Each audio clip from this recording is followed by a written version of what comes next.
성도 여러분, 하나님의 나라는 어떠한 나라일 것 같습니까? 우리 세상의 나라와 하나님의 나라와의 차이점이 우리 성도님들 마음속에는 어떻게 상상되어지고 또 성경 말씀을 통해서든 어떻게 하든 어떤 기대감이 있습니까? 주님은 우리에게 기도를 가르쳐 주셨습니다. 어떻게 기도해야 될까라고 했을 때 그 첫 번째가 하늘에 계신 우리 아버지요. 그분의 이름, 하나님 아버지, 그 아버지의 이름이 거룩히 여김을 우리로 인하여 받게 되기를 원하는 그 기도를 하라라고 했습니다. 거룩히 여김을 받으시옵시며 라고 하는 것은 우리의 소원을 지금 기도는 아리는 거잖아요. 하나님은 본래 거룩한 분인데 우리로 인하여 그 영광이 가려워질 수 있으니까 하나님, 우리의 삶도 그분처럼 거룩해져서 우리 때문에 하나님이 거룩한 분으로 인정받게 되기를 원합니다 라고 하는 그 기도를 첫 번째 하라고 그랬죠.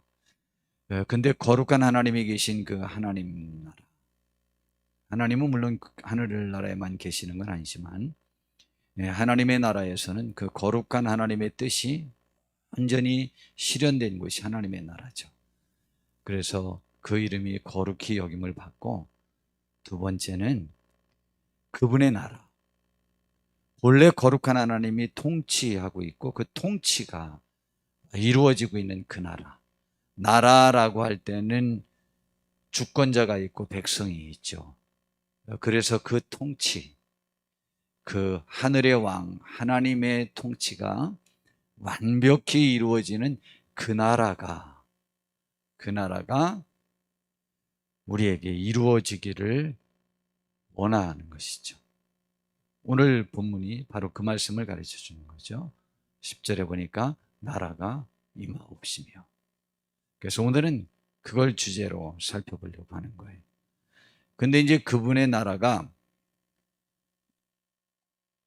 속히 우리 인류에게 임하게 해달라는 그 기도인데, 두 번째는 또 그 다음에 그 이제 세 번째 제목으로는 세 번째죠. 그런데 뜻이 하늘에서 이루어진 것 같이 땅에서도 이루어지이다.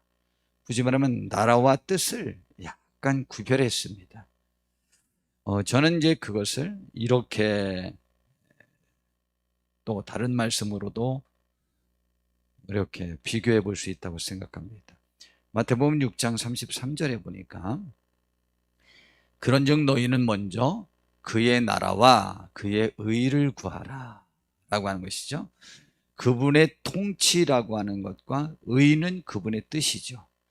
그래서 주기도문에 우리들에게 주신 말씀은 그분의 나라가 우리들에게 또 인류에게 이 세상에도 임하기를 원하고, 아니면 그분의 나라가 통째로 천국이 이루어지는 그것을 기대하는 그 기도를 하고, 또 그분의 뜻이라고 하는 것은 그분의 의죠. 그분이 옳다고 여기는 것이 이루어지기를 원하는, 그건 우리들의 마음속에서 다 이루어져야 되고 우리의 삶 속에서 이루어져야 되는 것이죠. 그것이 우리들의 기도여야 한다라고 하는 것입니다.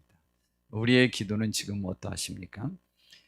하나님의 나라는 어떤 곳인가요? 어떤 모습일까요? 어떤 일들이 일어나는 곳일까요? 한마디로 말한다면요, 하나님의 나라는 하나님의 통치가 완벽하게 이루어지는 곳이에요. 하나님이 하나님으로서 정상적으로 대접받는 곳, 그리고 하나님의 백성으로서 정상적으로 그 권한을 누리는 곳이 하나님의 나라죠. 그래서 하늘의 예배를 통하여 살펴보는 하나님의 권위와 영광을 요한계시록을 통해서 살펴볼 수 있어요. 요한복음 4장에 보면 하늘의 예배를 그리고 있습니다. 하늘에서 예배가 어떻게 벌어지고 있느냐면 요한계시록 4장 4절에 보니까 또 보좌에 둘려 24 보좌들이 있고 그 보좌들 위에 24 장로들이 흰옷을 입고 머리에 금관을 쓰고 앉았더라. 물론 이제 1절부터 전부 내용에 보면 천사들이 또 전부 있습니다. 그런데 보좌에 하나님이 앉아 계시고 또 24 장로들, 그 민족의 대표들이라고 할까요? 구원받은 백성들의 대표들이라고 할까요? 뭐 그들 귀한 하나님의 사람들이 그곳에 관을 쓰고 있죠. 그들이 흰옷을 입고 머리에 금관을 쓰고 하나님께로부터 아주 대단히 인정받은 복된 사람들이라는 것이죠. 그런데 그 천사들이 그곳에서 찬양을 하고 있습니다. 8절부터 보니까 네 생물은 각각 6날개를 가졌고 그 안과 주위에는 눈들이 가득했는데 천사의 모습을 말하는 겁니다. 그들이 밤낮 쉬지 않고 이르기를 거룩하다 거룩하다 거룩하다 이렇게 찬양을 하는 거예요. 주 하나님 곧 전능하신 이여 전에도 계셨고 이제도 계시고 장차 오시리라.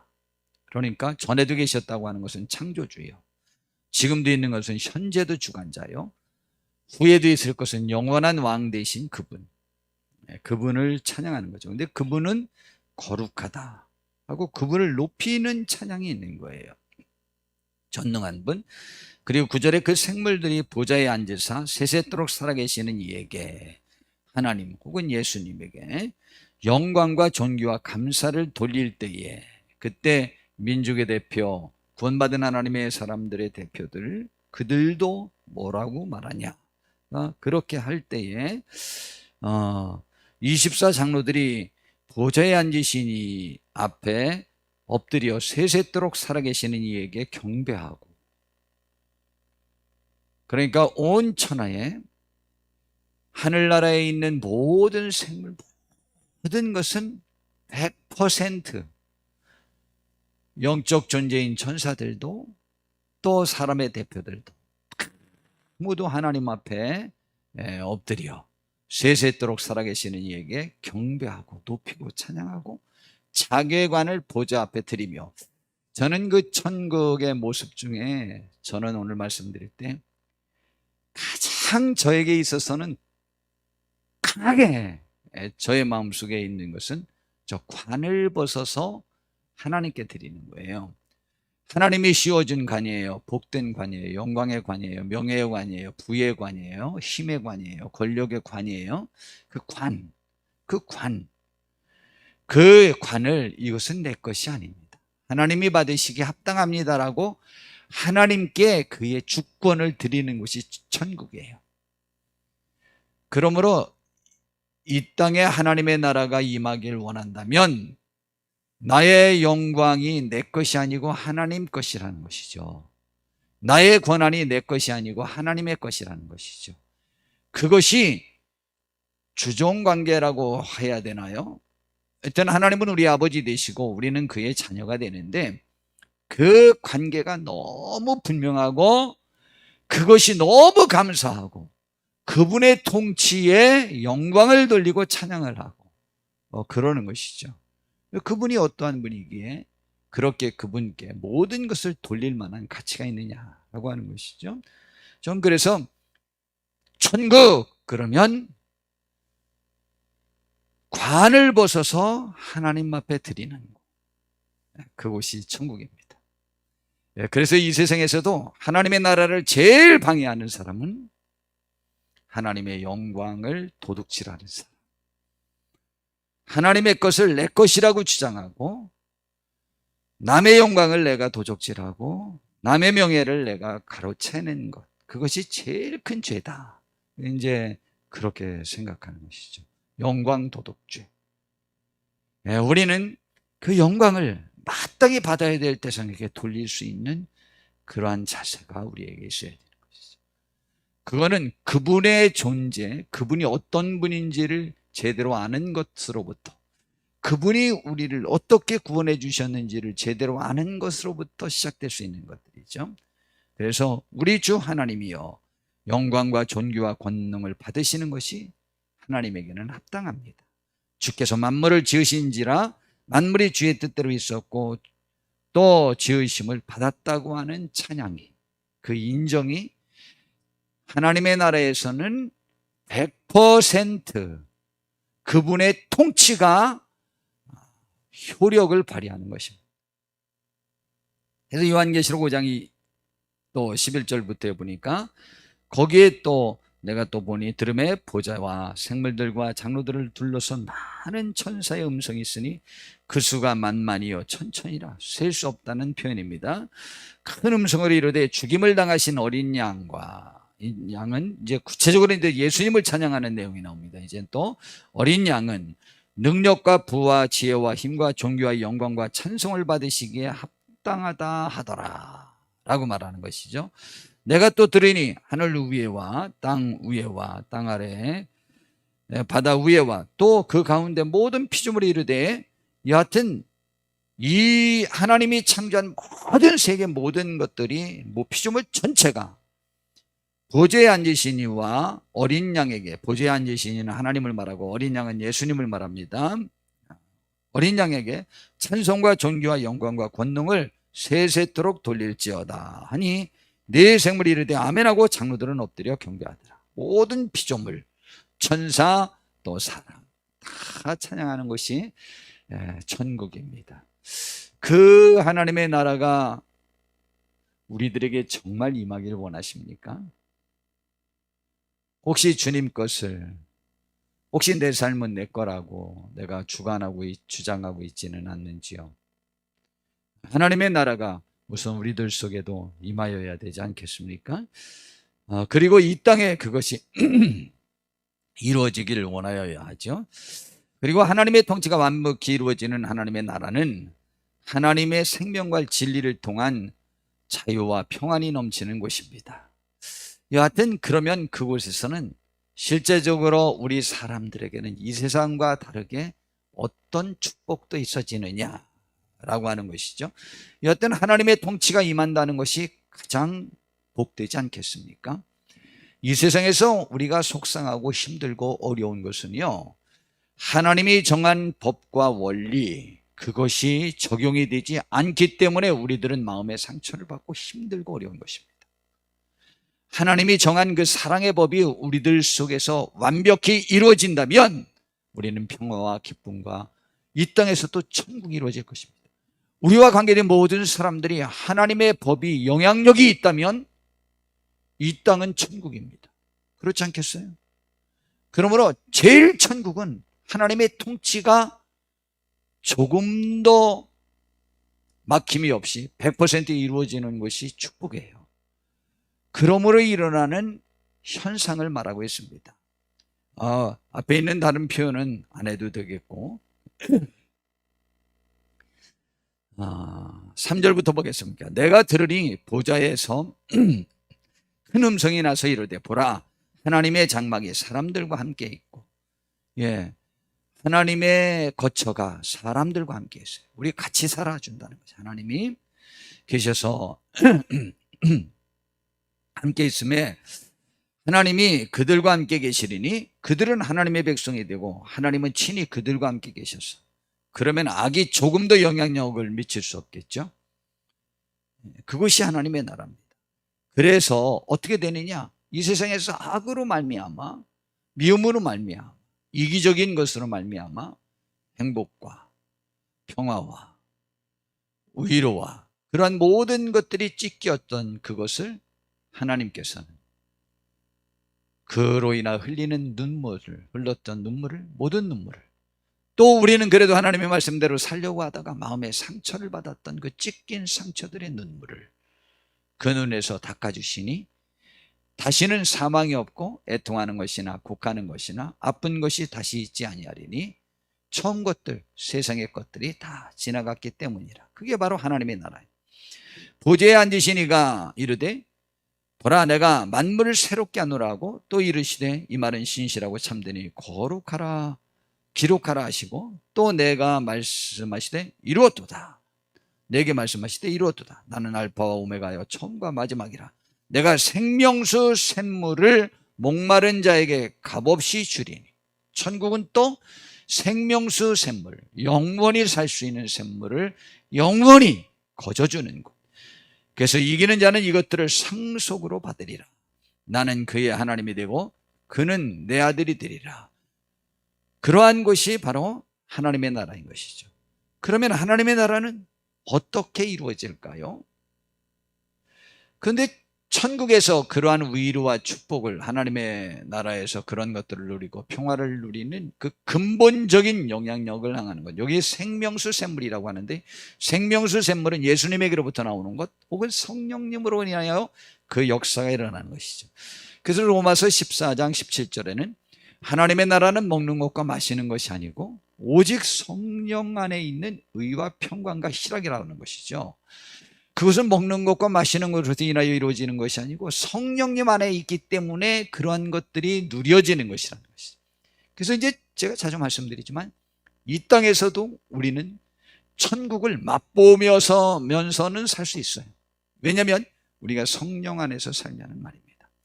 그래서 예수님께서는 요한복음 4장 13절에서 14절에 그 인생의 참 쾌락과 즐거움을 찾아서 여러 남자들과 성적 즐거움으로 그것을 추구했었던 사마리아 여인이 궁극적으로는 다른 사람과 교제할 수 없이 혼자 외톨이로 자기의 과거를 말할 수 없는 부끄러움으로 살면서도 여전히 성에 매여서, 남성에게 매여서 지금도 역시 자기 남편이 아닌 남자와 같이 살고 있는 그 불행한 여자. 신기하죠? 전혀 만족스럽지 못해요. 자기를 가장 부끄럽게 생각하고 자기를 감추고 있는 삶을 살고 있어요. 그러나 역시 거기에 또 집착하게 돼 있어요. 그러나 전혀 채워지지 않는 만족, 불만족 속에서, 결핍 속에서 살고 있는 그 여인에게 주님이 귀한 진리를 가르쳐 주셨죠. 이 물을 마시는 자는, 그러니까 세상의 어떤 삶도 다 말하는 거죠. 다시 목마르려니와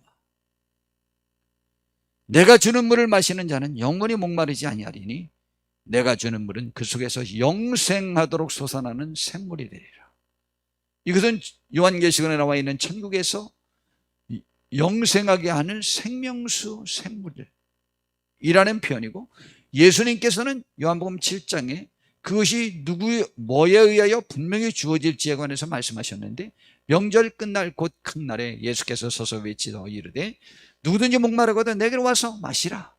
나를 믿는 자는 성경의 이름과 같이 그 배에서 생수의 강이 흘러나리라. 그런데 이 성경에 이르렀다고 하는 것은 이미 구약 성경에서도 같은 논리로 같은 가르침을 줬다는 것이죠. 이는 그를 믿는 자들이 받을 성령을 가르쳐 말씀하셨다고 그랬어요. 그 성령님을 받으면 그렇게 되는 것이죠. 그리고 요한복음 8장 31절에서 32절을 보니까 그러므로 예수께서 자기를 믿는 유대인들에게 이르되 너희가 내 말에 거하면 참으로 내 제자가 되고, 바로 진정한 그 자유와 진리와 평안과 영생수가 흘러나오는 것의 그 축복은요, 성령으로 인한 것과, 또 다른 말로 바꾸면 하나님의 말씀이 내 속에 거하는 거죠. 그래서 그 말씀이 나를 온전히 주관할 때 주님의 제자가 되고, 또 32절에 보니까 그 진리를 알지니 진리가 우리를 자유롭게 만들 수 있을 것이라는 거지. 우리의 진정한 자유는 신기하죠. 어떻게 그 말씀을 지키는 것이 자유롭냐? 내가 하고 싶은 대로 하는 것이지. 하고 싶은 대로 해보시라니까. 죽음인데. 그러나 주님의 말씀 안에 거하면 자유롭다니까요. 여러분, 규정을 지키는 사람이 자유롭지 규정을 지키지 않는 사람이 자유롭습니까? 이 세상에서 법을 지키는 사람이 자유롭지 법을 지키지 않는 사람이 자유롭습니까? 법이 없어도 우리들의 양심이 우리를 예속합니다. 정말입니다. 그래서 사람들은 여러 가지에 이끌려 산다고 그랬잖아요. 분노, 미움, 원한, 과거, 죄, 쾌락, 물질, 명예, 이런 것들, 친구, 이런 것들이 예속되어서 삽니다. 그런데요, 주님의 법은 그곳에서 자유롭게 만듭니다. 여러분, 법이 없어도 사람들은 양심으로서 그것이 역사되어져서 자유롭기도 하고 그렇지도 못합니다. 어떤 사람들은 분노로 밤을 지새울 때도 많잖아요. 미움으로 밤을 지새울 때도 많잖아요. 여러분, 우리 속에 진정한 자유는 주님의 말씀입니다. 그리고 성령님으로 인하여 우리가 그러한 말씀의 가치에 예속될 수 있는 축복을 허락해 주십니다. 고린도후서 3장 17절에서 18절에도 주는 영이다. 그래서 주의 영이 계신 곳에는 자유가 있느니라. 예, 성령님이 있는 곳, 주의 영이 있는 곳에는 자유가 있습니다. 우리가 다 수건을 벗은 얼굴로 거울을 보는 것 같이 주의 영광을 보매. 여러분, 우리 수건으로 나를 가리고 주님을 보면 보여집니까? 수건을 벗고 거울을 봐야 내가 나를 보죠. 그와 같은 형상으로 변화하여 영광에서 영광에 이르니 곧 주의 영으로 말미암으리라. 주의 영으로 봐야지 우리가 우리의 관점으로 주님의 영광을 가린 상태에서 보아서는 안 되겠다는 것이죠. 그러면 하나님의 나라는 주님의 사역으로부터 시작되고 주님의 사역으로 또 이 하나님의 나라는 시작되는 것입니다. 아까 요한복음 7장에 보니까 성령님이 오셨다. 성령님으로 인하여 그러한 일이 주어질 수 있다라고 했는데 아직 주님이 지금 성령님을 우리에게 허락하시지 않았기 때문에 아직 그때가 되지 않았다라고 말했습니다. 그럼 주님이 오시면서부터 본격적으로 만민에게 성령님이 내려지게 되죠. 그래서 모든 것이 성령님 주의 영으로 인하여 하나님의 나라가, 그러한 평화가, 그러한 생명수가, 그러한 자유가 이루어지는 것이죠. 그래서 이사야 11장 1절부터에 보면 거기에 주의 영이 임했을 때 일어나는 현상을 아주 잘 가르쳐 주는데, 이새의 줄기에서 한 싹이 나며, 이것은 예수님을 말합니다. 이새의 줄기는 다윗 왕의 후손이에요. 그 뿌리에서 한 가지가 나서 결실할 것이요. 이새의 줄기는 다 그런 건 아니고 한 가지요. 그러니까 예수님이죠. 한 분이죠. 그의 위에 여호와의 영이 임한다는 거죠. 그 성령님이 임하는 거죠. 곧 지혜와 총명의 영, 모략과 재능의 영, 지식과 여호와를 경외하는 영이 강림하실 것이에요. 그래서 결국은 그분이 하나님의 뜻대로 온전히 통치하게 되는데, 6절에 보니까 그때의 이리가 어린 양과 함께 살며 표범이 어린 염소와 함께 누우며 송아지와 어린 사자와 살찐 짐승이 함께 있어 어린아이에게 끌리며 암소와 곰이 함께 먹으며 그것들의 새끼가 함께 엎드리며 사자가 소처럼 풀을 먹을 것이며 정 먹는 아이가 독사의 구멍에서 장난하며 젖된 어린아이가 독사의 굴에 손을 넣을 것이라. 이렇게 굳이 말하면 약육강식이 전혀 이루어지는 것이 아니에요. 거기는 힘 있는 자나 부족한 자나 똑같이 같은 고난을 누리며 평화를 누리는 것이 바로 하나님의 나라죠. 뭐가 임할 때? 주의 영이 예수님에게 임하고 하나님의 뜻대로 통치하는 그 일을 예수님이 하심으로 인하여 그 예수님을 받아들이고 하나님의 영에 사로잡힌 사람들이 함께하는 그곳에는 저런 평화가 임할 것이라는 것이죠.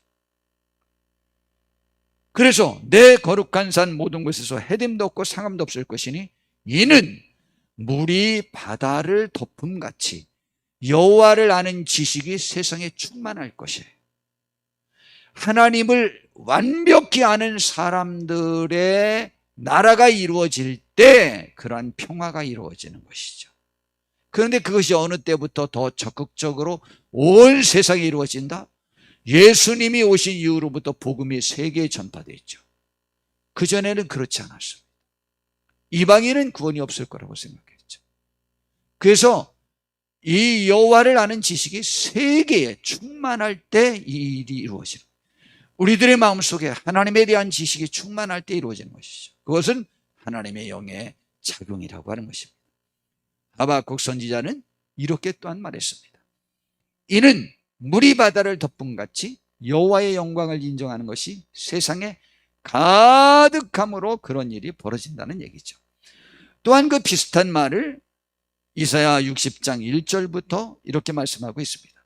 일어나라, 빛을 발하라. 이는 내 빛이 이르렀고 여호와의 영광이 내 위에 임하였음이니라. 이제 여호와의 영광이 우리들에게 임했으니까 우리도 나가서 빛을 발하자는 거예요. 저는 이 꽃을 보면서 제가 여러 가지 생각을 해봤어요. 예쁘죠. 그런데요, 별로 안 예쁘죠. 별로 안 예쁘죠. 이제 저거까지 그러면 더 안 예뻐요. 그런데 이게 불을 다 켜서 빛을 받으면 예뻐져요. 예쁜 것이 드러나요. 저는 몇 번이나 끄고 또 보고 또 보고 그러면서 껐다 켰다 하면서 우리는요, 하나님의 빛, 여호와의 빛, 여호와의 영광을 우리가 비출 수 있는 것은 그분의 영광의 빛이 나에게 임하였을 때만 나도 비춰질 수 있어요. 그러니까 우리도 성령님을 받고 예수님을 우리가 받아들였으니까 우리도 담대하게 일어나라. 주의 영을 받았으니, 주의 빛을 받았으니 일어나서 빛을 발하라. 이는 내 빛이, 여호와의 영광이 우리에게 임한 것이죠. 우리 빛이 이르는 거예요. 우리도 이제 빛을 발할 기회가 있는 거예요. 나 자신으로는 참 보잘것없지만 여호와의 빛이 나에게 임할 때에 우리는 하나님의 형상을 비출 수 있는 축복 있는 사람들이니까 담대하게 일어나라. 보라, 어둠이 땅을 덮을 것이며 캄캄함이 만민을 가리려니와. 그런 흑암의 세상이 되지만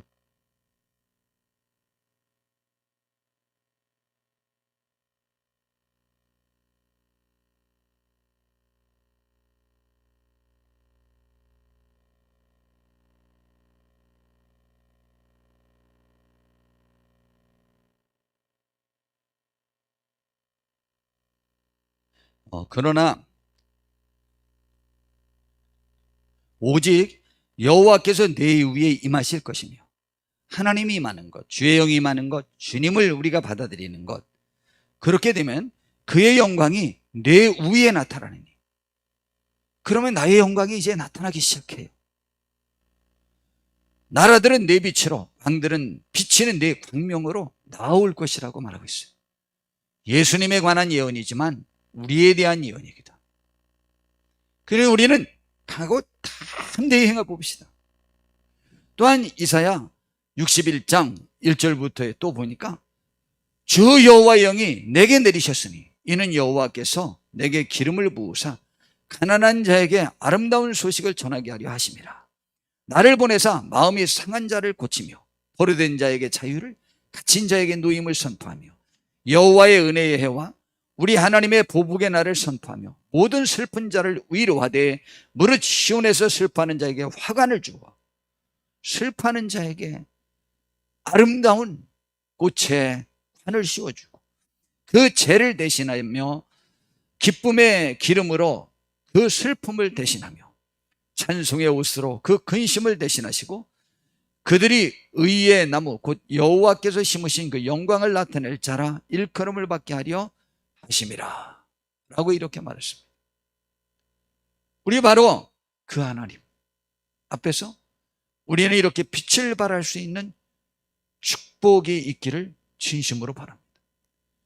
그런데 주님께서는요, 주님이 오심으로 인하여 그러한 승리가 이 땅에 이루어졌다고 말씀하셨습니다. 예수님께서는요, 마태복음 12장에 보니까 예수님이 사탄을 쫓아내고 귀신을 쫓아내고 했을 때 그 바리새파 사람들이 그가 귀신의 왕의 힘을 빌어서 그 일을 했다고 말합니다. 그러나 예수님은 그러한 헛된 말로 조롱하고 잘못 말하는 것을 전혀 허용하지 않았습니다. 그러나 결론적으로 이렇게 말씀하셨습니다.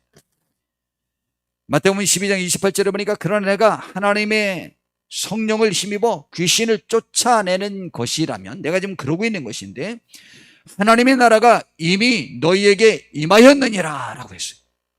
하나님의 나라가 임했다는 거예요. 하나님의 나라는 하나님의 통치의 영향력이 우리에게 역사되고 있다는 거예요.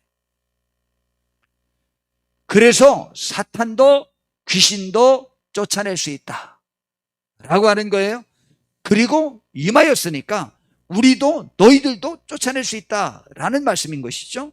또한 누가복음 11장 20절에도 같은 내용을 또 누가복음에서 이렇게 표현하고 있는 겁니다. 그러나 내가 만약 하나님의 손을 힘입어 귀신을 쫓아낸다면 하나님의 나라가 이미 너희에게 임하였다 라고 말했어요. 누가복음 10장에 제자들이요 70명이 전도하면서 일어났던 현상을 돌아와서 막 기뻐하면서 말하는 거예요. 70인이 기뻐하며 돌아와 이르되 주여 주의 이름이면 귀신들도 우리에게 항복합니다. 그래서 예수님께서 말씀하셨어요. 사탄이 하늘로부터 번개같이 떨어지는 것을 내가 보았노라. 예수님이 보신 장면과 제가 본 장면과는 다를 수 있겠죠. 저는 보여줘 본 적이 없고 들려줘 본 적이 거의 없어요. 그러나 저는요 사실 교회에서 기도할 때 또한 무엇을 할 때 우리 성도님들 속에서 역사하는 사탄이 어느 때는 그냥 느껴지기도 합니다. 그리고 하나님의 영이 역사하는 것이 느껴지기도 합니다. 교회에 어떤 위기들이 닥쳐지기도 합니다. 그리고 그것이 사탄으로 분명히 규명되어질 때가 있습니다. 그 사탄의 강한 세력 때문에 제가 교회에서 막 두렵고 겁도 나고 그러면서 엄청 싸워보기도 했습니다. 그러나 그때 어떤 순간에 그 사탄이 정말 주님이 표현하는 대로 사탄이 하늘로부터 번개같이 떨어지는 것을 내가 보았노라. 이것은 지금 누구의 역사로? 제자들의 사역을 통해서, 제자들은 자기들을 통해서 그런 일이 일어날 것이라고 하는 것을 알지 못했는데 지금 예수님을 믿은 상태에서 가서 전도하다 보니까 그런 일들이 일어나더라 이 말이죠. 처음 느낀 것으로 막 말했는데 예수님께서는 그 현장에 가보지 않았는데 여기 계시면서도 사탄이 하늘로부터 번개같이 떨어지는 것을 내가 보았노라. 그런데요 실제로 제가 여기서 기도하면서 어떤 흐름에 사탄의 역사가 이제 끊기는구나, 누구로 인하여 끊기는구나, 어떻게 지금 변화되어져 가고 있구나, 그것이 느껴졌어요. 근데 실제로 그렇게 되잖아요. 여러분, 우리들의 삶의 현장에서 이런 일이 일어나고 있습니다. 우리가 하나님의 말씀대로 100% 순종하고 나의 현재의 삶의 모습이 하나님의 뜻에 옳은지, 아니면 남이 잘못된 길로 갈 때 나라도 하나님의 말씀의 뜻을 선포할 때 그들이 악의 세력이 진군하다가 멈출 수밖에 없어요. 어떻게 갑니까? 그 사람이 거부하는데, 그 사람을 넘고 또 가야 넘고 가는데 안 되잖아요. 그때 한 사람이 단호한 진리 안에 서면 사탄이 하늘로부터 번개같이 땅에 떨어져서 그들의 세력이 세멸되는 것입니다. 그러므로 지금 우리들에게도 바로 하나님의 나라가 임한 것이죠. 나도 그것을 보았노라 라고 말씀하셨습니다. 그런데 그리고 내가 너희에게 뱀과 전갈을 밟으며 원수의 모든 능력을 제어할 권능을 주었으니 너희를 해칠 자가 결코 없으리라. 그런데 그보다 더 기쁜 게 있는데 귀신들이 너에게 항복하는 것으로 기뻐하지 말고 너희 이름이 하늘에 기록된 것으로 기뻐하라. 근데 여기 지금은 귀신이라고 또 정의했는데 조금 전에는 뭐가 하늘에서 떨어지는 것을 봤대요? 사탄이. 그러니까 귀신과 사탄은 일가 친척이 되는 거죠. 가족이 되는 거죠. 천사와 예수님과 성령님과 하나님과 우리 성도는 또 일가 친척이 되는 거죠. 근데 우리가 이길 것이라는 거예요. 이 현상이 일어나는 것들에 관하여 예수님이 기뻐하면서 하나님께 성령이 지금 막 그때 막 예수님의 심령 속에서 막 성령이 역사한 거죠. 성령님의 감동으로 그렇게 제자들에 대해서 칭찬하고 난 다음에, 정의하고 난 다음에 성령으로 막 기뻐하신 거예요. 그냥 의지적인 것이 아니에요. 하나님이 기뻐하시면서 속에서부터 성령이 우러나서 기뻐하시면서 하나님 앞에 감사하는 거예요. 천지의 주제신 아버지여, 이것을 지혜롭고 슬기 있는 자들에게는 숨기시고 어린아이들에게는 나타내심을 감사나이다. 옳습니다. 이렇게 된 것이 아버지의 뜻입니다. 예수님의 제자들이 어려요? 아니에요. 잘났다고 하는 세상의 권력자들, 잘났다고 하는 세상의 지혜자들, 잘났다고 하는 세상의 집권자들이 이 예수님의 제자들을 무시하고 있었어요. 그들은 자기들이 갖춘 것들을 인하여 교만하여 예수님을 거부했지만 하나님은 겸손히 자기를 낮추면서 예수님을 받아들인 그 사람들을 사용하여 이러한 귀한 하나님의 나라의 확장, 사탄을 하늘에서 끌어내리고 귀신을 쫓아낼 수 있는 권한을 주신 그 하나님, 그 하나님이 하시는 원리가 너무너무 감사합니다. 그것이 하나님의 뜻입니다 라고 하는 것입니다. 하나님의 뜻은, 하나님의 나라는, 하나님의 권능은 겸손한 자에게 많은 것입니다. 우리들의 관을 벗어서 하나님 앞에 드릴 용의가 있는 사람에게 주어지는 거예요. 우리는 그런 사람이 되어서 우리가 이러한 귀한 일들을 이루기를 바랍니다. 내 아버지께서 모든 것을 내게 주셨으니 아버지 외에는 아들이 누구인지 아는 자가 없고 아들과 또 아들의 소원대로 계시를 받는 자 외에는 아버지가 누구인지 아는 자가 없나이다 하시고, 그런데 하나님께서 계시를 주고 싶은 사람, 예수님이 계시를 주고 싶은 사람, 그 사람이 누구라고요? 어린아이와 같이 겸손한 자.